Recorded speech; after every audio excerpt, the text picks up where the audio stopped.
home run, touchdown, and qualification updates, and much more right after this.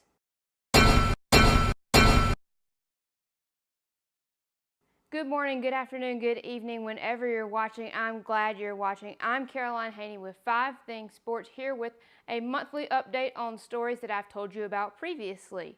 The MLB regular season wrapped up last week, and we have some record races that we've been telling you about that we want to bring you up to speed on. Giancarlo Stanton of the Miami Marlins finished the season with 59 home runs. That's 2 shy of Roger Maris's 61 home run record. Nothing to be ashamed of, though. He did finish the season with the most home runs hit in the MLB since 2001. Home Run Derby winner Aaron Judge was in the race to 61 with Stanton for a while, but fell back after hitting a slump after the All-Star break. The rookie did finish the season with 52 home runs, which does break Mark McGwire's record for most home runs hit in the season by a rookie. 33 of those home runs Judge hit at home at Yankee Stadium, which broke Babe Ruth's record, which has stood for 96 years for the Yankees.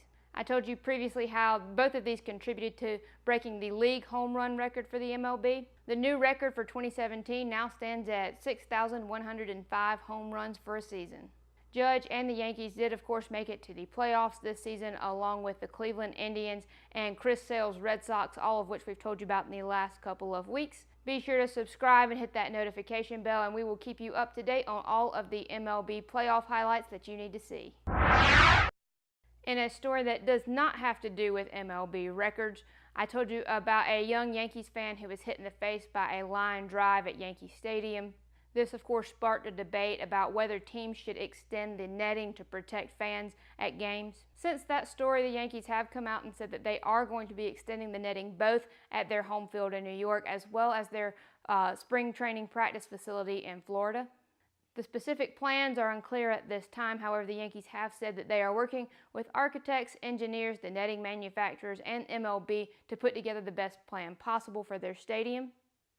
The netting will be installed this off-season before the 2018 season begins. As for the young girl, she has since had her 2nd birthday and is at home recovering from the incident. She did sustain fractures to her face and bleeding on her brain. She still is under doctor's observation to make sure that she is healing properly, but she is doing well according to her family. We do wish her all the best.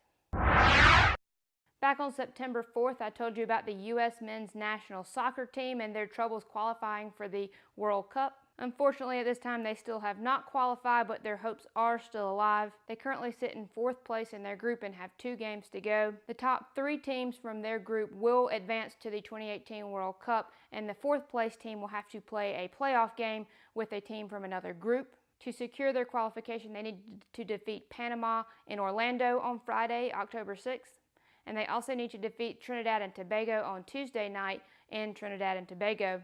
Be sure to follow me on Twitter at 5 Things Sports, where I will be posting updates on their qualification status following these 2 games.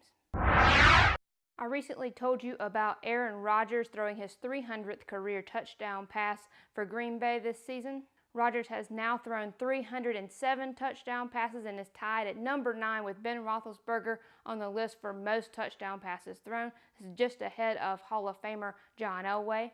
Rodgers will have to keep throwing to the end zone if he wants to make his way up the list, as 6 of the 10 quarterbacks are still active in the NFL. I've also told you about Justin Thomas's spectacular year on the PGA Tour this year. Just to add a little cherry on top to everything for JT, he also has been named PGA Player of the Year. That's all for this update. If you missed one of our September episodes, be sure to check it out right here. Thank you again for watching. I'm Caroline Haney with 5 Things Sports, and I will see you next week.